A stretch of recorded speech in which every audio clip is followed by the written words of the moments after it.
Bismillahirrahmanirrahim. Assalamualaikum warahmatullahi wabarakatuh.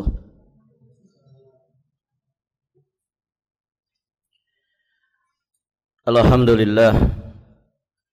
Alhamdulillahilladzi hadana li hadza wa ma kunna linahtadiya laula an hadana Allah. Asyhadu an la ilaha illallah wahdahu rabbi la syarika lah. Wa asyhadu anna Muhammadan abduhu wa rasuluh. Qala Allah ta'ala fi kitabihil karim, ya ayyuhalladzina amanu taqullaha haqqa tuqatih wa la tamutunna illa wa antum muslimun, amma ba'd. Allahumma inna nas'aluka ilman nafi'an wa na'udzubika min ilmin la yanfa'. Para hadirin, ikhwati fid din wa akhwat fillah, rahimani wa rahimakumullah. Alhamdulillah, kita bersyukur kepada Allah Subhanahu wa taala. Pada kesempatan ini kita sudah masuk di tanggal 16 Jumadal Akhirah 1446 Hijriah.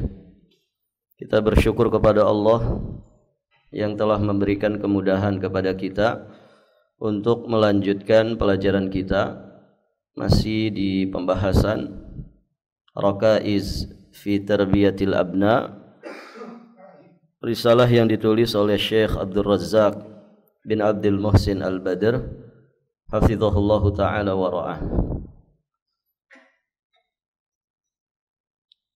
Berikutnya kita akan membahas pilar yang keberapa? Yang kedua. Yang pertama sudah ya. Ikhtiyaruz zaujah as-salihah. Siapa yang ingin sukses di dalam mendidik anak, maka dia mesti memilih istri yang salihah. Kemudian yang kedua, mesti dia berdoa kepada Allah Subhanahu wa ta'ala. Ini sudah belum? Sampai di mana?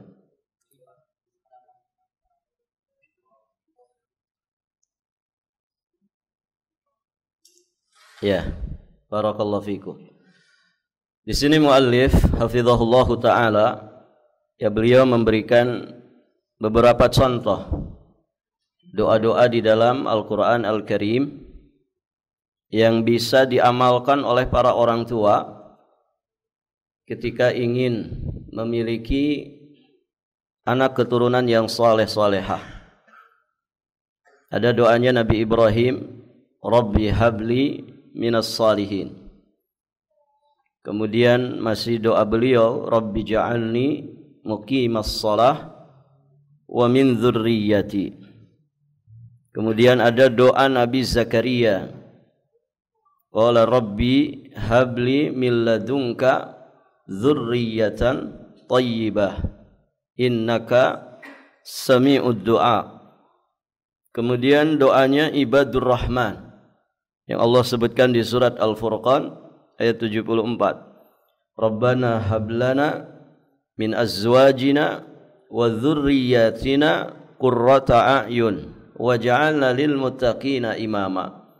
Wahai Rabb kami, anugerahkanlah kepada kami istri-istri kami dan keturunan kami sebagai qurratu a'yun, penyenang hati kami, penyejuk pandangan hati kami, dan jadikanlah kami imam bagi orang-orang yang bertakwa.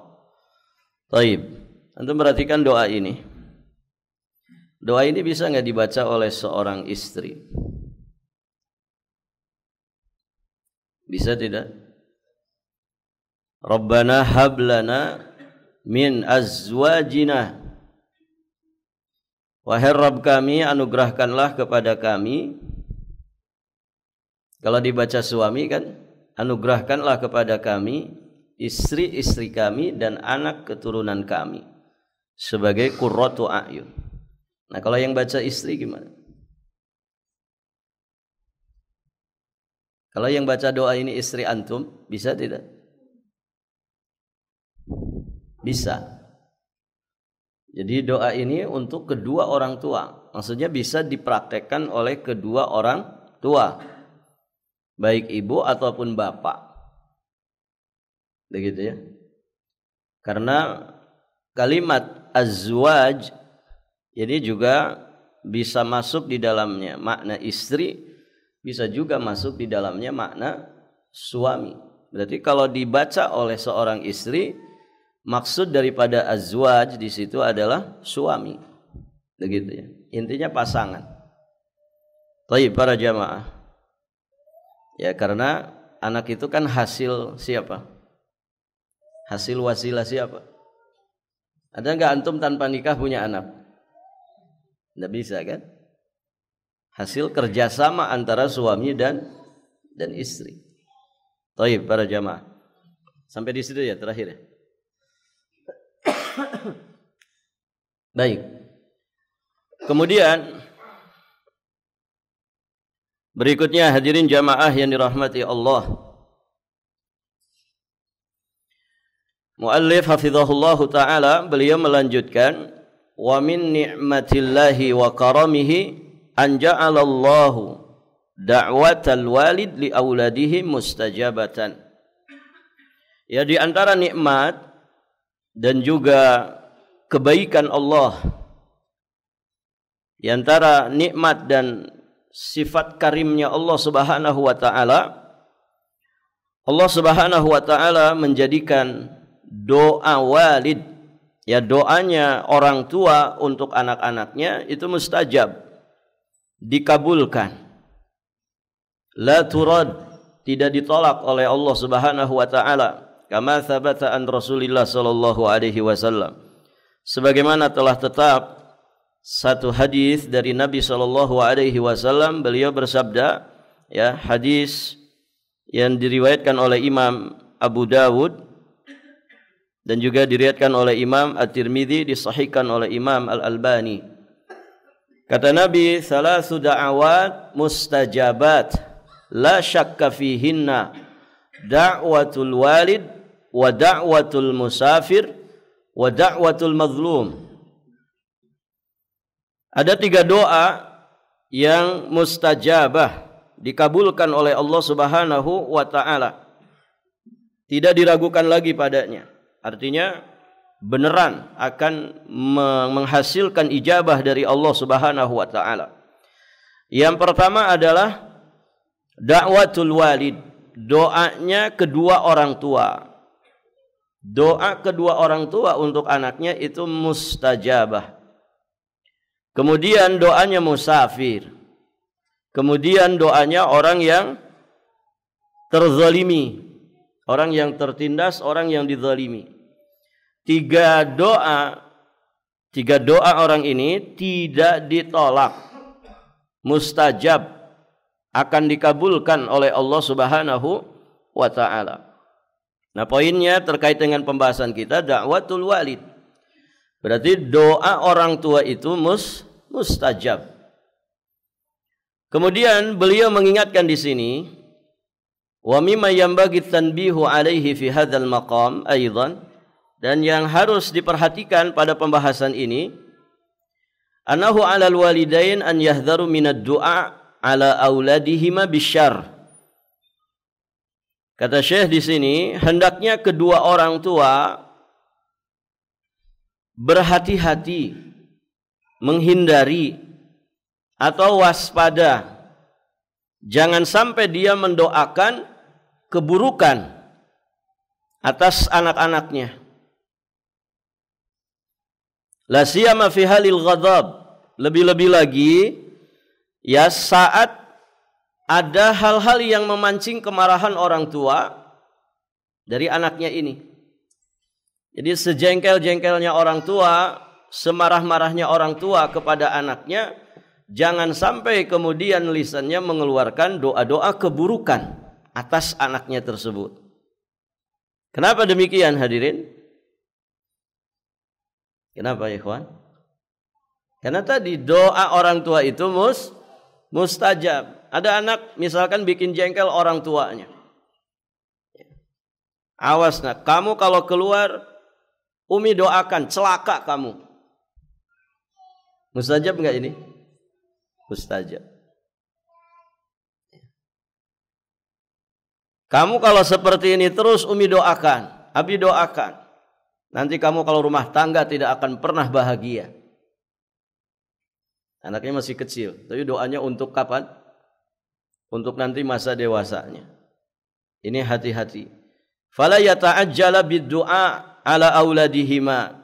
Kata Syekh di sini, janganlah tergesa-gesa ya sampai kemudian mendoakan keburukan ya untuk mereka, yakni untuk anak-anaknya. Dan nanti kalau kemudian ternyata doa orang tua, doa keburukan orang tua atas anak-anaknya ini ternyata diijabah oleh Allah, tentu yang menyesal siapa? Ya orang tuanya jelas.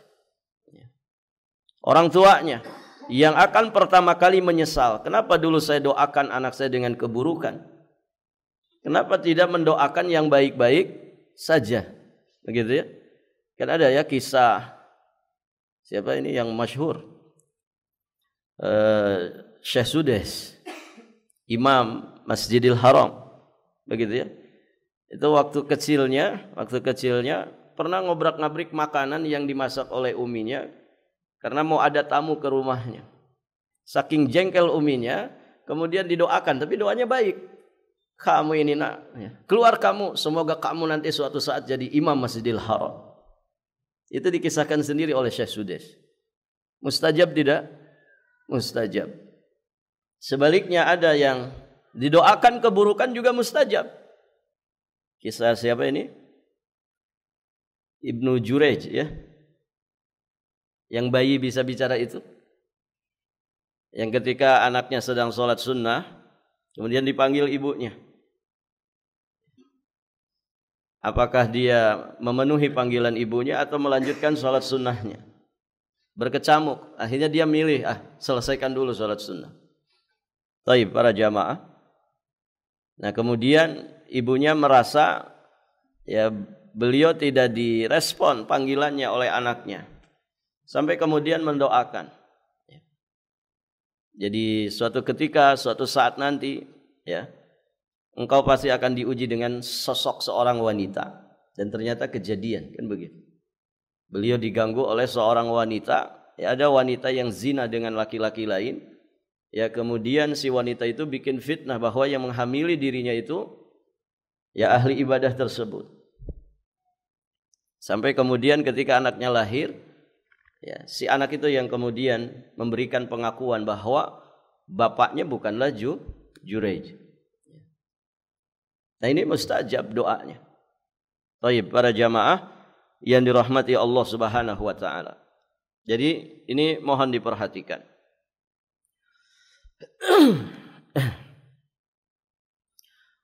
Kemudian beliau sampaikan faqad hadzarana rasuluna al-karim min dzalika.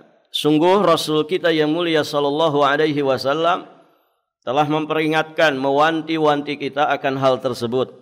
Dengan sabdanya beliau sampaikan la tad'u ala anfusikum wa la tad'u ala auladikum wa la tad'u ala amwalikum la tuwafiqu minallahi sa'atan yus'alu fiha ata'un fayastajibu lakum. Janganlah berdoa keburukan untuk diri-diri kalian. Jangan berdoa keburukan untuk diri-diri kalian. Jangan berdoa keburukan untuk anak-anak kalian. Dan jangan pula untuk harta-harta kalian. Tidaklah kalian berkesesuaian dengan waktu dikabulkannya doa dari Allah, di mana kalian memohon pemberian pada waktu tersebut sehingga doa kalian diijabah oleh Allah Subhanahu wa taala. Ada saat mustajabah yang kalau kemudian kita berdoa keburukan untuk diri kita, harta kita, anak keturunan kita, Allah mengijabahnya. Nas'alullah al-afwa wal afiyah wassalamah. Maka diperingatkan oleh Nabi, la tad'u ala anfusikum wa la tad'u ala auladikum. Jadi separah apapun keadaan, ya jangan sampai kemudian mendoakan keburukan atas anak-anak kita. Ya, karena hadirin jamaah yang dirahmati Allah, tentu orang tua yang bijaksana justru ya kesempatan yang dimilikinya bahwa doa orang tua itu mustajab, dia akan manfaatkan dengan sebaik-baiknya untuk mendoakan kebaikan, kan begitu. Baik para jamaah, karena walau bagaimanapun jelas ya, ijabah doa kebaikan untuk anak dengan ijabah doa keburukan atas anak kita, tentu yang paling menyenangkan adalah ketika anak kita baik karena doa kebaikan kita orang tuanya diijabah oleh Allah, kan begitu. Tapi kalau kemudian doa keburukan yang diijabah, kan bukan senang, malah nyesel. Aduh, kasihan anak saya. Begitu kan? Baik para jamaah. Kemudian di firman Allah surat Al-Isra ayat yang ke-11. Allah Subhanahu wa taala juga berfirman, "Wa yad'ul insanu bisyarri du'aahu bil khair, wa kanal insanu ajula." Dan manusia mendoa untuk kejahatan sebagaimana dia mendoa untuk kebaikan, dan adalah manusia bersifat tergesa-gesa. Jadi penting ya belajar jadi orang tua itu. Penting sekali. Jadi kalau kita mau melanjut ke jenjang pernikahan, selain fikih munakahat yang mesti kita pahami, kita juga mesti belajar jadi bapak tuh kayak gimana sih. Kita kalau ingin jadi istri, ya, istri yang baik itu seperti apa? Menjadi suami yang idaman itu seperti apa? Karena orang tua itu fungsinya berapa, ikhwan? Untuk anak-anaknya. Dalam keluarga, dalam rumah tangga, kita sebagai suami fungsinya ada berapa? Setidak-tidaknya kan 3. Ya. Pertama, kita sebagai pimpinan di rumah tangga kita. Itu kalau antum, para suami. Antum kepala rumah tangga. Bisa mengepalai 4 rumah, begitu kan? Paham maksudnya? Ya kalau istri antum 4, berarti antum 4 rumah ini kepalanya, pimpinannya antum. Begitu. Taib. Tapi dari wajah-wajahnya kayaknya satu saja. Gitu. Taib para jamaah.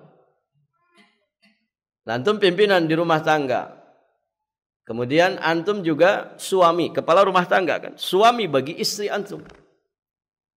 Kemudian antum juga bapak. Dari siapa? Dari anak-anak antum. Kemudian satu lagi. Apa ya, ikhwan? Antum juga sebagai guru. Bagi anak-anak antum, bagi istri antum. Guru. Karena kalau ditanya guru terbaik itu siapa? Guru terbaik siapa, ikhwan? Orang tua. Anak antum sekolah berapa jam di sekolah? Yang full day. SD ITK, SMP IT. Paling kan 8 jam. Begitu ya. Masuk jam 8, misalkan keluar pada asar. Atau ada yang masuk setengah 8, keluar jam 2 siang. Taib. Kalau 8 jam, taruhlah 8 jam anak kita di sekolah. Berarti 2/3 hari. 2/3 dari satu harinya itu ada di dalam rumah. Ada di dalam rumah kita. Jadi suami juga sebagai guru bagi istrinya, juga bagi anak-anaknya. Istri juga demikian, fungsinya 3. Pertama, dia sebagai istri dari suaminya, menjadi kepala di rumah suaminya. Dia kepala di rumah suaminya. Karena bisa jadi suaminya punya 4 rumah, gitu kan? Nah, masing-masing rumah itu berarti dikepalai oleh istri-istrinya. Nah, dia sebagai istri, kepala di rumah suaminya. Kemudian yang kedua, dia sebagai ibu dari anak-anaknya. Kemudian yang ketiga, dia sebagai guru. Kemarin di poin pertama sudah kita bahas. Tadayyunul asas. Tadayyunul asas fi hifdziddin wal khuluq li takwinir rijal. Ya, kalamnya Imam Ibnu Badis rahimahullahu taala.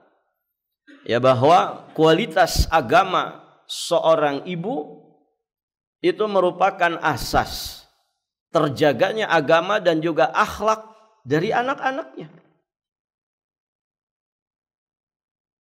Maka dia sebagai guru, al-ummu madrasatul ula. Ibu itu adalah sekolah pertama dari anak-anaknya. Dan ikhwan, agama anak-anak itu lebih ngikut ke agama siapa? Maksudnya kualitas agama anak itu biasanya lebih ngikut kepada kualitas agamanya siapa? Ibunya. Kenapa demikian?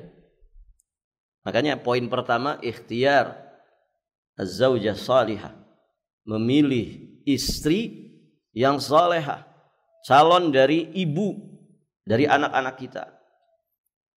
Kenapa agama anak itu biasanya lebih mirip dengan agama dari ibunya?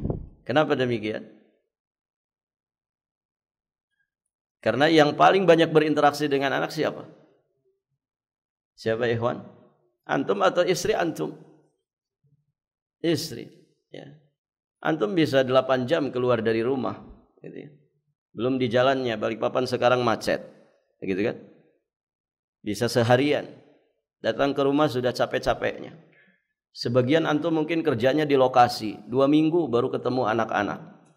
Ada yang 1 bulan baru ketemu anak-anak, ya kan? Berarti yang paling sering membersamai anaknya siapa? Istri kita, ibunya.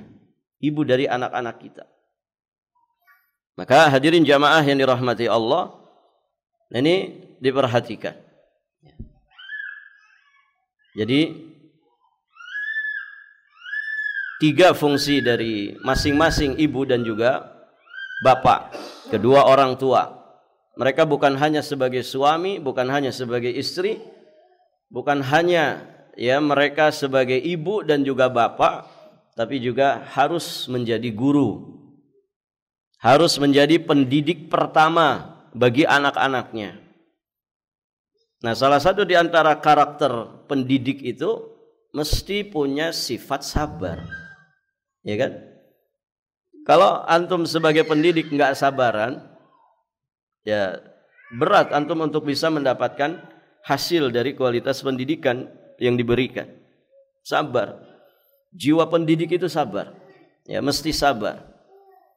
Dan contoh terbaik tentu Rasulullah Shallallahu Alaihi Wasallam. Baik, ikhwan. Ada kisah Nabi ketika dakwah ke Taif, ya kan? Kisah yang sangat masyhur dalam sirah nabawiyah. Baik, apa yang terjadi, ikhwan? Nabi mendapatkan perlakuan yang tidak baik, kan begitu. Baik, sampai kemudian malaikat menawarkan kepada Nabi, kami siap, tinggal tunggu perintah. Siap kami laksanakan. Apa perintahmu ya Rasul? Ya. Kalau engkau berkenan, itu gunung yang ada di Taif. Sebagian antum mungkin pernah ke Taif ya. Pegunungan kan, gunung-gunung tinggi. Taif para jamaah. Seandainya gunung batu yang ada di Taif itu engkau perintahkan untuk ditimpakan kepada mereka, kami siap melakukannya. Kami siap melaksanakan perintah itu. Begitu ditawarkan oleh malaikat. Namun apa yang kemudian direspon oleh Nabi? Kalau antum yang digitukan, gimana ikhwan? Ya. Gas aja malaikat, sikat, habisin gitu. Ya kan? Itu kalau kita mungkin ya, makanya tidak jadi nabi gitu. Kalau Nabi Muhammad gak begitu. Beliau malah mendoakan kebaikan. Ada harapan kebaikan. Padahal beliau, Masya Allah, kisahnya dilempari kotoran onta, dilempari batu, ya, sampai kemudian beliau nyandar di sebuah pohon anggur. Disitulah ditawarin oleh malaikat, tapi jawaban Nabi tidak sebagaimana yang kita bayangkan. Kata Nabi, jangan. Innahum qaumun la ya'lamun. Mereka itu satu kaum yang belum mengerti. Mereka belum paham. Mereka belum tahu. Aku berharap besar ada di antara anak keturunan mereka yang kemudian masuk masuk Islam. Dan Masya Allah, harapan Nabi, doa Nabi ini kan terijabah. Nah itu hadirin jamaah yang dirahmati Allah. Maka dengan demikian, orang tua itu mesti sabar menghadapi anak-anak. Ikhwan, ngedidik anak itu tidak semudah membalikan telapak tangan. Jangan antum menganggap saya sudah didik Ustadz itu anak saya, kemudian besok dia tiba-tiba langsung jadi anak soleh. Enggak begitu. Proses pendidikan itu proses. Tidak sekarang kita lakukan, kemudian besok anak kita jadi orang soleh. Tidak. Dia berproses. Ada tahapan, ada marhalah. Kan begitu. Jadi ya jangan instan. Ya jangan dianggap bahwa ngedidik anak itu instan. Tidak bisa. Semua berproses. Nanti ada masa-masanya di mana ya orang tua itu mendapatkan hasil dari pendidikan yang dia berikan kepada anaknya selama ini. Contoh ya. Ini mohon diperhatikan. Ada anak kecil antum sudah terlalu ketat ngedidik adab misalnya. Kamu itu nak makan kayak gitu keplak gitu. Ini anak kecil. Antum kasih ayat, antum kasih hadis ya tentang adab, nggak akan mempan sama dia. Ya tidak ikhwan? Ada masanya. Nah, di sini pentingnya kita itu belajar jadi orang tua itu kayak gimana sih? Kan mesti paham. Anak itu kalau 0 sampai 7 tahun apa yang mesti diberikan? Apa yang mesti disampaikan kepada anak? Pendidikan model seperti apa yang sesuai dengan perkembangannya? Begitu kan? Jangan kemudian didikan untuk anak dewasa antum terapkan di anak kecil. Kasihan. Nah, ini yang mesti dipahami. Maka sabar. Ya, ngedidik anak itu sabar. Dan hadirin jamaah yang dirahmati Allah, maka orang tua yang memiliki kesabaran ketika dia mendapatkan hal-hal yang kurang menyenangkan pada anaknya, dia tidak tergesa-gesa untuk kemudian mengungkapkan sumpah serapah atau doa-doa keburukan atas anaknya. Ya, karena doa keburukannya itu mustajab, begitu ya. Justru yang ada dia berusaha mendoakan kebaikan-kebaikan untuk anak-anaknya. Baik para jamaah. Kemudian di sini dinukilkan kalam dari Imam Qatadah rahimahullahu taala tentang ayat tadi, surat Al-Isra ayat yang ke-11.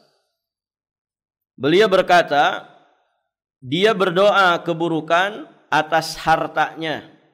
Yad'u ala malihi fayal'anu malahu wa waladahu, maka dia pun melaknat harta dan juga anaknya.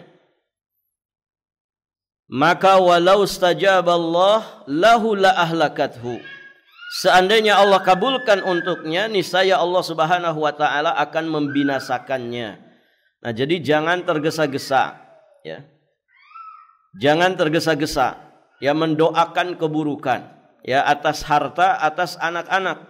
Karena kalau kemudian nanti diijabah oleh Allah Subhanahu wa taala, tentu kita sendiri yang akan merugi, kita sendiri yang akan menyesal.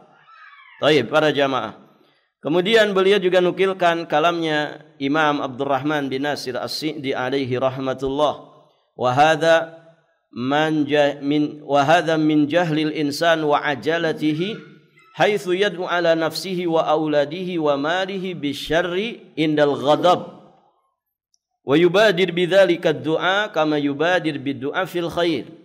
Ya, kata Imam As-Sa'di ketika menjelaskan surat Al-Isra ayat 11 tadi, beliau sampaikan inilah ya di antara yang termasuk kejahilan manusia.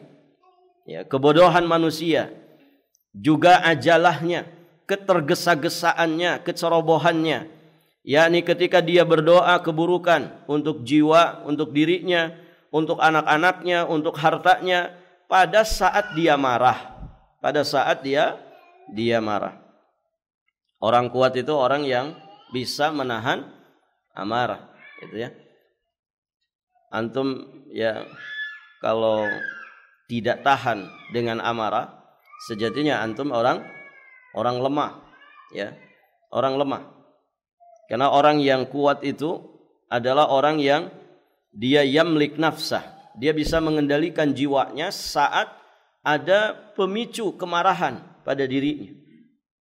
Baik, para jamaah. Ini kebodohan manusia, kecerobohan manusia. Dia tergesa-gesa mendoakan keburukan untuk dirinya, anak-anaknya, hartanya pada saat dia marah. Dia segera berdoa demikian sebagaimana dia pun berdoa untuk kebaikan. Baik, para jamaah yang dirahmati Allah Subhanahu wa taala. Jadi berhati-hatilah dari mendoakan keburukan atas anak-anak kita. Sing sabar, yang ngedidik anak itu sing sabar, ya. Wajar ya anak-anak kecil kadang bikin orang tuanya malu begitu ya.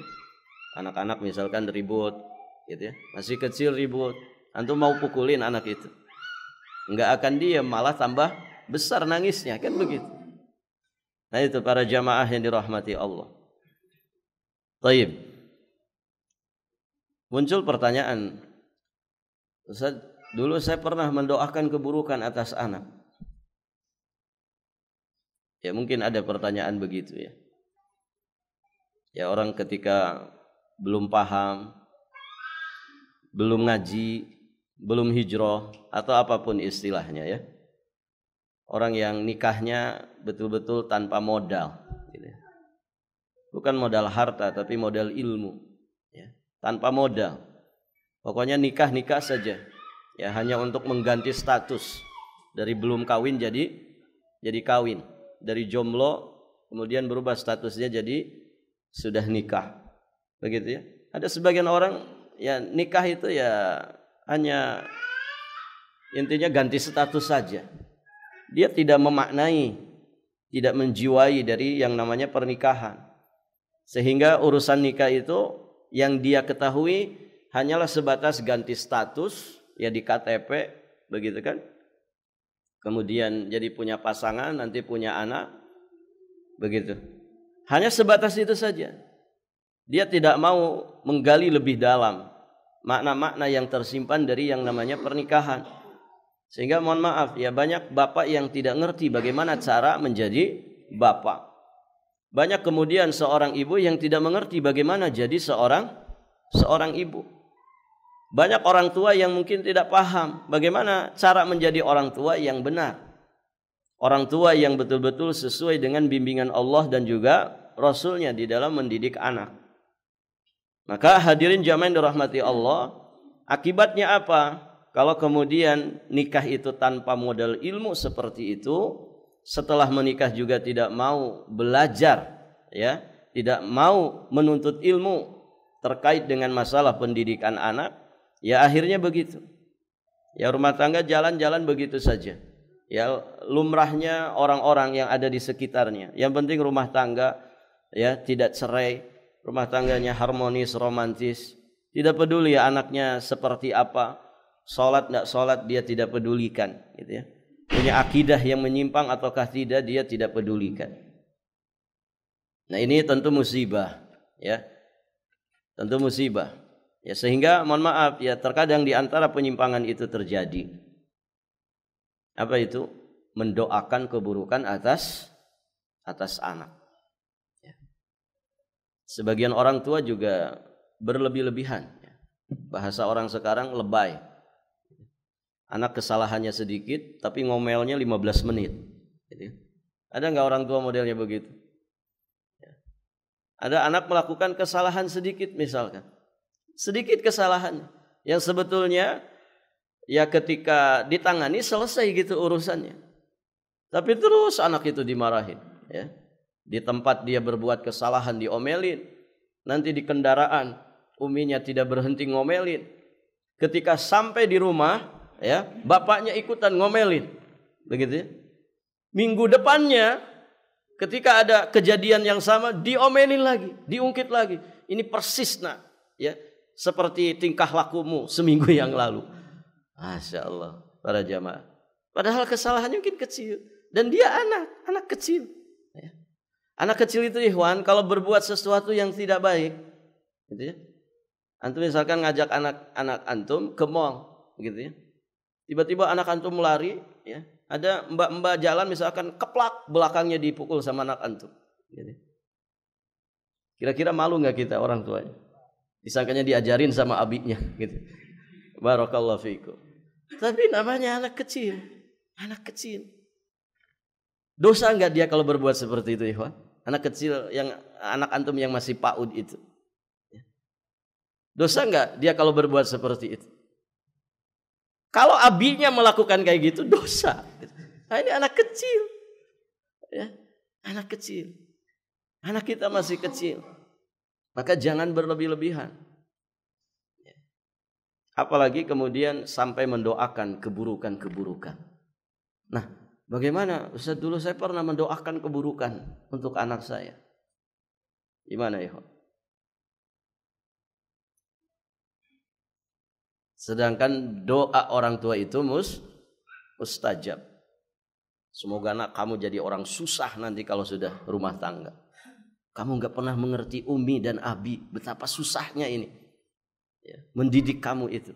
Akhirnya didoakan anaknya. Semoga kamu nanti kalau rumah tangga juga susah. Lebih susah dari umi dan abi. Baik, ini doa keburukan enggak? Doa keburukan. Misalkan pernah terucap seperti itu. Ah, gimana ikhwan? Iya Ustaz, setahun lalu saya ngomong gitu. Ah, gimana itu? Pertama, kewajibannya taubat. Karena dia melanggar tadi. Melanggar wanti-wantinya Rasulullah, wala tad'u ala anfusikum wala tad'u ala auladikum. Melanggar hadis. Melanggar petunjuk dari Nabi, peringatan dari Nabi. Maka bertaubat. Orang tua bertaubat kepada Allah Subhanahu wa taala. Baik. Terus kaitannya dengan doa itu bagaimana? Kan doa keburukan atas anak dari orang tua ya.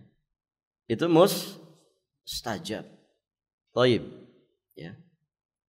Kalau doanya misalkan nanti kalau kamu rumah tangga, sekarang anak kita masih SMP misal. Oh, berarti kan masih ada waktu. Kalaupun diijabah, berarti kapan diijabahnya tuh? Ya nanti kalau dia rumah tangga. Nah, sebelum sampai kepada waktu diijabahnya doa, antum juga balas dengan doa. Ya Allah, setelah taubat ya. Setelah taubat. Ya Allah, alhamdulillah. Tadi malam pengajian, ternyata mendoakan keburukan atas anak itu enggak boleh. Ya. Ya Allah, saya sadari itu kesalahan saya nyesal ya Allah. Tobat, dia nangis, gitu ya. Beristighfar kepada Allah, menyesali perbuatannya. Kemudian dia lawan lagi dengan doa. Ya Allah, apapun doa yang pernah aku ucapkan untuk anak-anakku, dan doa itu adalah doa keburukan atas anak-anakku, tolong ya Allah jangan engkau kabulkan. Begitu, caranya begitu. Jadi minta lagi kepada Allah, ya Allah jangan engkau kabulkan. Jadi doa dibalas dengan doa. Dan doa yang ini, membatalkan doa yang ini, itu harus lebih kuat. Paham maksudnya ikhwan? Dulu kita mendoakan keburukan untuk anak kita ini, misalkan 1 kali, 2 kali. Nah kita membalas doa ini supaya Allah jangan mengabulkannya, itu harus lebih kuat. Supaya bisa membatalkan doa ini. Kalau bisa tiap hari. Ya. Sepanjang anak kita itu belum rumah tangga, terus doakan. Ya Allah jangan kabulkan doaku yang dulu ya Allah. Karena aku jahil, aku tidak tahu. Terus minta kepada Allah, jangan kau kabulkan ya Allah, jangan kau kabulkan. Kemudian berikutnya ganti dengan doa kebaikan. Ganti dengan doa kebaikan yang menjadi lawan doa keburukan yang sudah kita kadung ucapkan untuk anak-anak kita. Misalkan semoga kamu jadi orang miskin. Nah ganti ya. Ya Allah, ya batalkan doa yang dulu, ya. Jangan kau kabulkan doa yang dulu. Ya Allah, berikanlah kekayaan yang berkah untuk anak-anakku. Dan demikian seterusnya. Baik, para jamaah yang dirahmati Allah Subhanahu wa taala. Sudah masuk waktu ya? Baik, sampai di sini dulu pelajaran kita. Silakan azan dulu. Bismillahirrahmanirrahim. Wassalatu wassalamu ala Rasulillah amma ba'd. Kita lanjutkan sedikit ya. Baik para jamaah, di antara kesimpulan dari poin ini, ya jika seorang ibu atau bapak ingin sukses mendidik anaknya, dengan tarbiyah Islamiyah, maka wajib atasnya banyak-banyak berdoa, bersungguh-sungguh di dalam berdoa kepada Allah. Kemudian pelajaran berikutnya, jadilah orang tua yang memiliki jiwa pendidik. Walaupun profesi kita bukan guru. Di antara antum mungkin ada pedagang, di antara antum mungkin ada pembisnis, ada yang kerjanya fokus di industri dan lain sebagainya. Intinya profesi kita bukan guru. Walaupun profesi kita bukan guru, sejatinya kita wajib jadi guru bagi istri dan juga anak-anak kita. Kemudian ya tumbuhkan ya sifat, tumbuhkan kesabaran. Ya kita sebagai pendidik mesti sabar, sehingga kesabaran ini yang kemudian akan menjadi kendali yang baik saat kita berproses memberikan, mentransfer pendidikan kepada anak-anak. Ya, menjadi kendali dari sikap kita, tingkah laku kita, ucapan kita, sehingga kita bisa selamat dari mendoakan keburukan atas anak-anak kita. Dan hadirin jamaah yang dirahmati Allah, tadi juga kita sudah sampaikan bahwa ketika sudah kadung kita pernah mendoakan keburukan atas anak-anak kita, maka balas lagi dengan doa setelah kita taubat. Taubat kepada Allah, taubatan nasuha. Kemudian balas doa tersebut ya dengan doa yang menjadi kebalikannya. Kita minta kepada Allah, ya Allah, doa dulu. Doa keburukan yang aku panjatkan kepadamu untuk anak-anakku, mohon jangan dikabulkan. Dan ini penting ya, karena keburukan yang kemudian kita doakan kepada Allah atas anak-anak kita, ini kan sejatinya musibah bagi anak-anak kita, sekaligus juga musibah bagi kita. Maka musibah itu ya di antara cara menangkalnya adalah dengan doa. Imam Ibnu Qayyim Al-Jauziyah alaihi rahmatullah, beliau menyampaikan ya bagaimana ajibnya doa, ya bagaimana istimewanya doa. Doa itu terkait dengan bala, hadirin jamaah yang dirahmati Allah. Kalau bala yang akan menimpa itu lebih besar, lebih kuat, sedangkan doa kita doa yang lemah. Ini kita bicara doa yang lemah. Kita doa tapi doa kita lemah. Maka doa kita yang lemah ini setidak-tidaknya akan mengurangi kadar kuat dan besarnya musibah yang akan menimpa.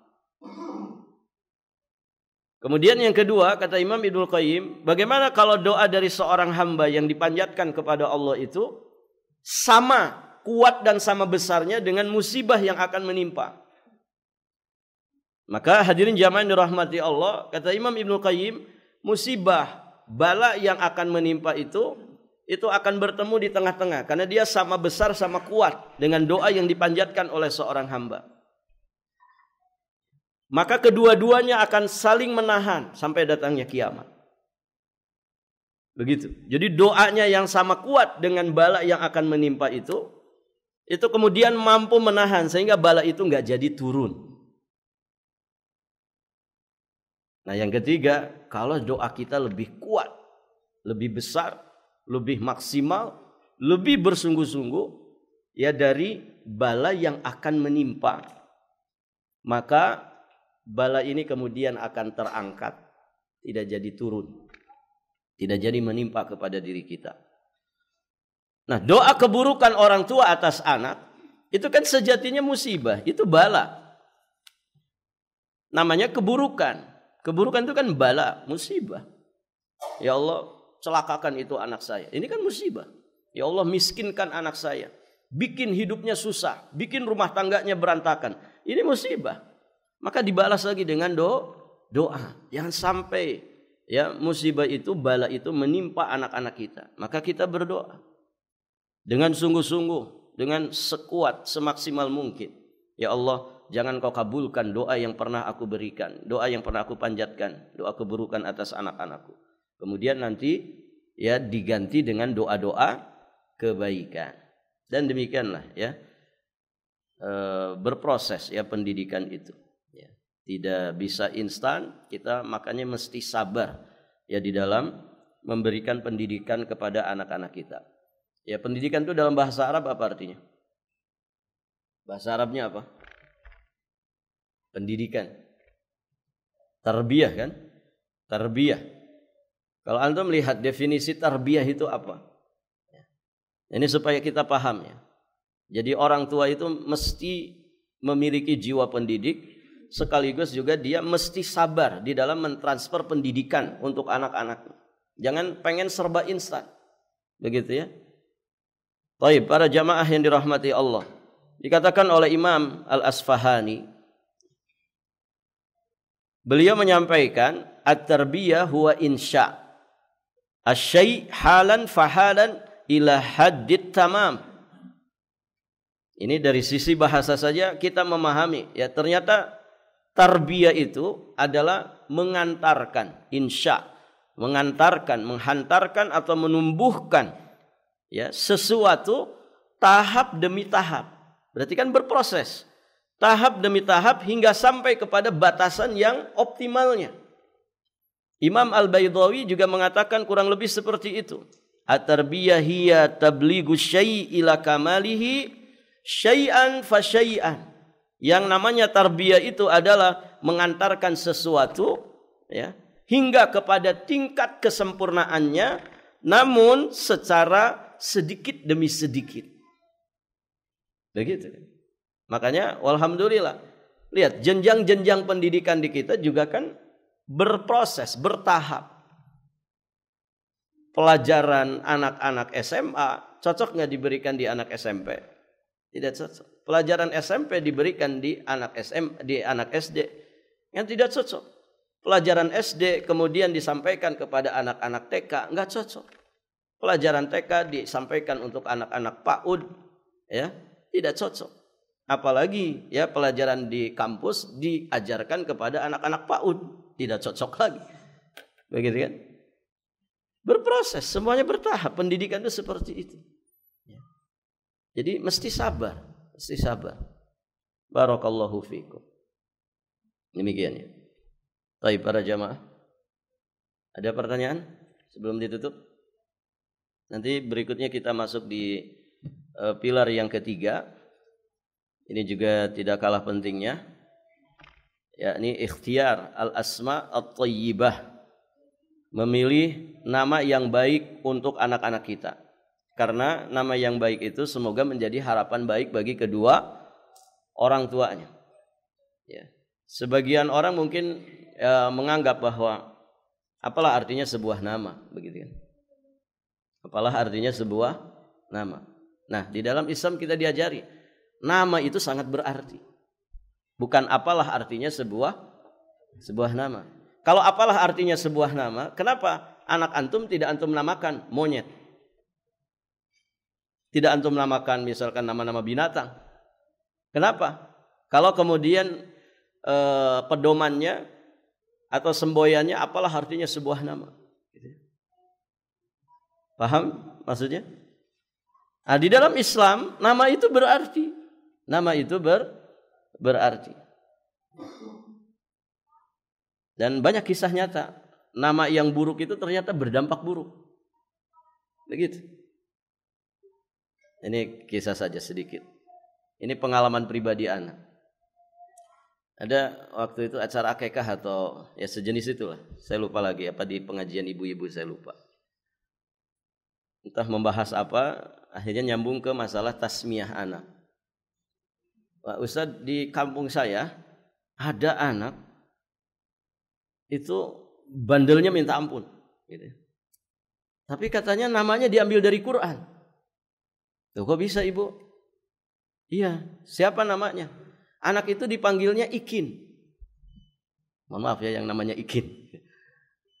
Dipanggilnya Ikin. Enggak, nama aslinya siapa?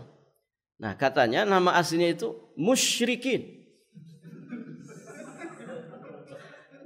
Apa artinya ikhwan? Musyrikin. Ini asli, nyata. Ya.